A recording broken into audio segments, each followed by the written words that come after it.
presyo. Isang bahay na puno ng adventure, sari-sari at iba't ibang kwento, maaring tunay at maaring invento. Dito ang sense, mga chismis, mga intriga kung maabot kay misis. Di mapigilan na ang galit kay One Nick, lagi sumasabit.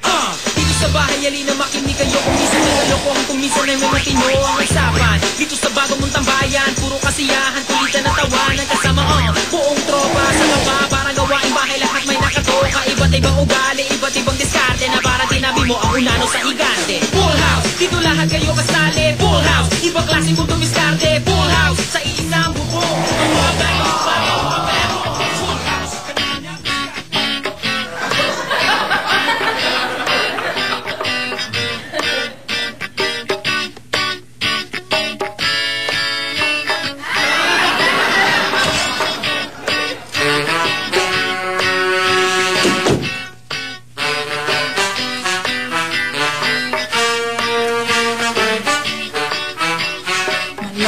Ang 5th wedding anniversary namin.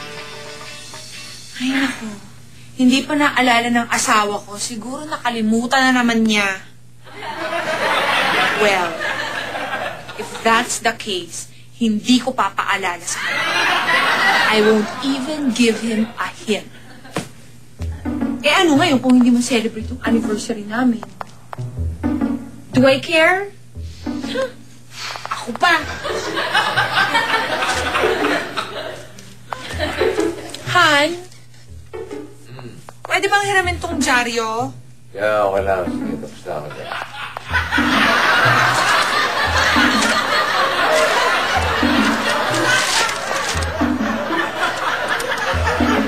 Wow!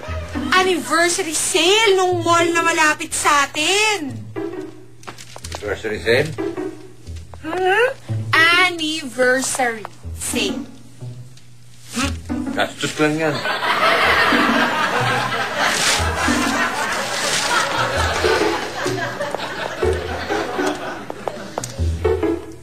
Ooh! Mr. and Mrs. Sunico are celebrating their golden wedding anniversary.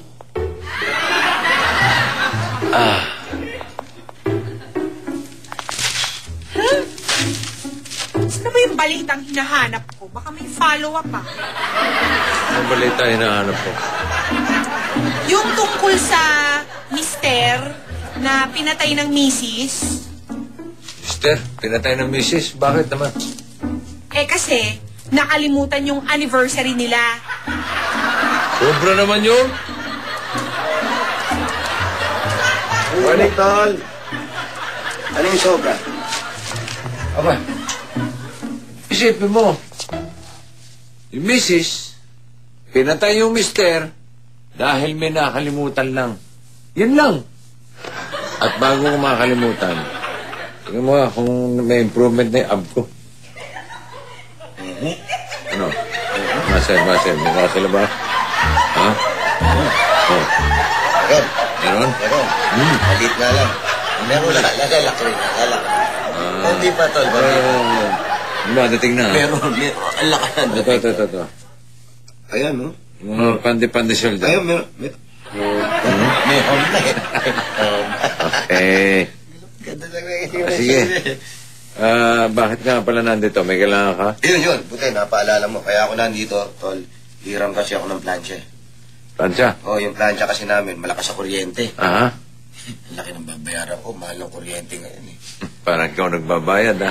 Salamat ka nga, hindi ka mo nagbabayad. Mismo. Talaga, hindi ako nagbabayad. Pero naikwento mo sa akin ng isang araw na matipid yung plancha mo, kaya hiramin ko sana. Ay, yung plancha namin? Matipid sa kuryente. Ay, matipid talaga yun. Ani, pahiram mo nga dito yung plancha natin matipid. Ha? Okay, in the meantime, okay, nakapag-warm up na. It's jogging time. So I'll see you guys, okay? Thank you, brother. Hey. Thank you, brother. Thanks for the plancha.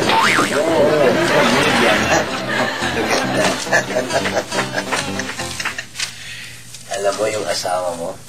Tignan mo. Nahilig bigla sa fitness, ha? Diba? Mabuti nga yun na nagiging health conscious siya. Hindi lahat ng lalaki pag ganyan nagba-bodybuilding, nag-health conscious, hindi health conscious ang ibig sabihin yan. Meron ibang ibig sabihin yan. Anong ibig sabihin? May pinopormahan yan. What? May pinopormahan. Anong ibig mo sabihin? Ibig mo sabihin may pinaporma ang babae? Ha? Sino? Sabihin mo sa akin. Sino? Hindi ko alam kung sino pinopormahan na lalaki. Babae! Sino yun? Bitaw mo kasi ako. Paano ko makakapagsalita? Oo, sino nga? Siyempre, pag nalaman ko yan, gagawa ako ng paraan. Para matigil yung kalokohan na yan. Imbestigahan ko yan. Sobrang promise? Promise. Pwede ko na mahiram yung plancha. Dito lang yun. Oo. Ayan. Alam mo, kaya ako gagawin yan. Para matigil yung relasyon nila, ayoko nang niloloko ka ng kapatid ko. Thanks, Juan Mig, ah. Pero, ayoko rin nang niloloko ka ni Full. Niloloko ko ni Paul? Bakit? Alam mo ba kung bakit matipid yung plansyang yan? Bakit? Hindi umiinit yung plansyang yan. Si Ryan eh.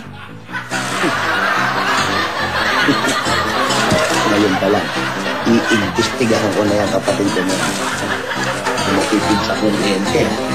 Kaya pala puro lukot yung mga damit. Full House, dito lahat kayo